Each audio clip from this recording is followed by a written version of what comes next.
Good day, sir. I am Eliza Grace Yazima, and it is my pleasure to welcome you today on behalf of the Group 9 research team.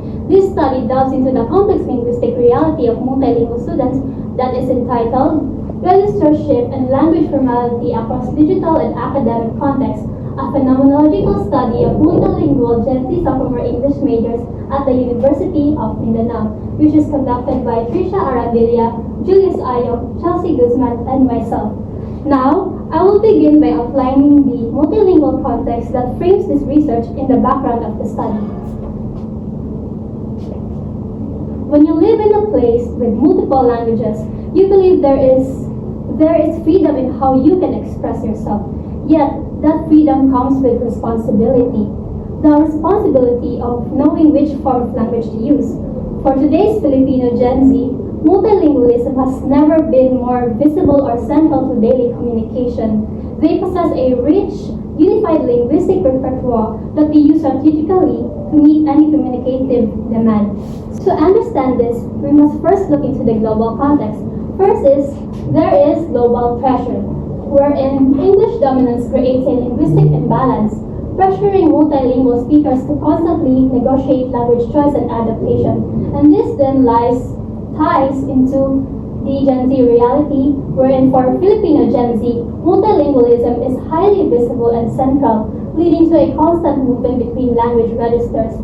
And lastly, for the local context, which is in Davao City, everyday communication involves the fluid mixing, also called translanguaging, of Cebuano, Filipino, and English, and local languages. So for all of this gap in understanding their With all of that, this critical gap in understanding their lived experiences leads us directly to the statement of the problem, which will be followed by Chelsea Guzman. Moving on to the statement of the problem. This study aims to understand how English major at the University of Mindanao experience shifting between informal digital language and formal academic language.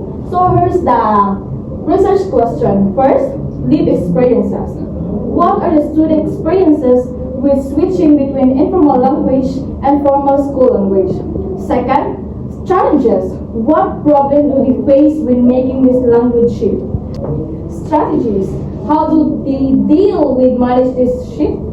Fourth, identity and perception. How does using different language level affect on how they see themselves as future English teachers? Moving forward in review of related literature, we start with Leeway 2018 and Ryo et al. 2024. They explain and emphasize the multilingual speakers use purposeful and strategic language choice that depends on their social and cultural context. On the other hand, Miranda and Gervasio of 2023 found that students use the natural ability to shift between language is not fully supported by educators that creates tension and academic communication. This study shows that while multilingual students communicate flexibility in real life, the current curriculum still expects to conform in rigid multilingual standard. These gaps understanding multilingual practices is what our research aims to address. And moving forward, moving forward in theoretical framework, we offered a study in translanguaging theory by Garcia and Ray 2015. This theory, which explains the multilingual speakers use flexible system to communicate effectively across different contexts. And this theory recognizes the shift between language is a purposeful skill, not just an error. It's also guide our research understanding pre-service English teachers navigate the real-life multilingual practices within academic expectations. Followed by the conceptual framework. The conceptual framework shows how communication contexts, multilingual backgrounds, and social factors influence a speaker's language use. These independent variables directly affect the dependent variables, register shift, and language formality. As these factors change, Speakers adjust their language to fit situation, resulting in variation in tone, word choice, and level of formality. The next one, significance of the study. The study looks at how multilingual Gen Z sophomore based in English major at University of Mindanao switch between formal and informal language in online and academic settings. It aims to understand their real language practices and provide insights that can help improve teaching strategies, classroom activities, and support for effective English use. So here's the beneficiaries. First, school administrators. Second, English teachers. Third, students. Fourth, parents. And fifth, researchers. And the last one, future researchers. So here's the definition of terms. First, multilingualism, the ability of Gen Z students to use and navigate two or more languages of communication. For example, English, Filipino, and Cebuano. The second one, register shift, the specific adjustment of changes in language style and formality made of students depending on the context. For example, moving for digital slang to formal academic discourse. So, third one, language formality, the degree to which language adheres to a conventional grammar. One, two, three, go. The third one, language formality, the degree to which language adheres to conventional grammar, vocabulary, and realistic form appropriate to communication context. The fourth one, digital context, communication conducted through online platforms like social media, messaging apps, where informal language is commonly used. The last one is academic context. Formal educational settings where students are expected to use structured and standardized English. So like example, lectures and assignment. Next is the research design.